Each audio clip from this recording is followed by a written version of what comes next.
Chapter 5 was definitely the most difficult chapter for me to write, because it's almost like I wish it weren't true. Because in chapter 5 I talk about lukewarm Christianity, and basically my conclusion is there's no such thing. I mean, when Jesus talks about the lukewarm person, he's saying, I'm going to spit that person out of my mouth, and he makes it so clear because that person's not a true follower of mine. And so this whole idea of being a lukewarm Christian really is an oxymoron. When I read the Bible, I don't see that Jesus gives us room to say that we're Christians and yet not truly follow him.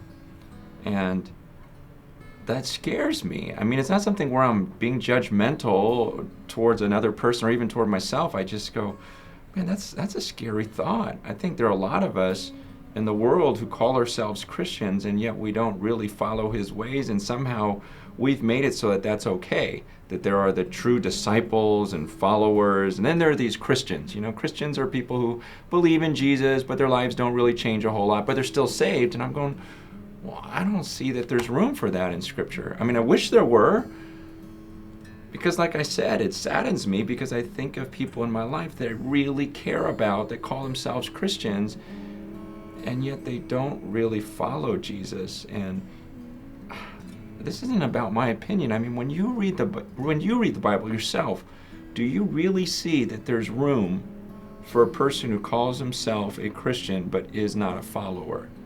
Does that really make sense to you, that there could be a person who doesn't really obey the commands of Jesus Christ, yet is truly a saved Christian? See, when I read it, I go, no way. The Bible is clear. He says, if anyone calls himself a believer and yet doesn't obey his commands, he is a liar and the truth is not in him. Judge for yourself. This isn't about me or one guy's interpretation, but try to read the Bible literally. Try to look at these passages objectively and ask yourself, have I been fed this idea of a person being a Christian who doesn't follow Jesus? Or is it true that there's no such thing as a lukewarm Christian?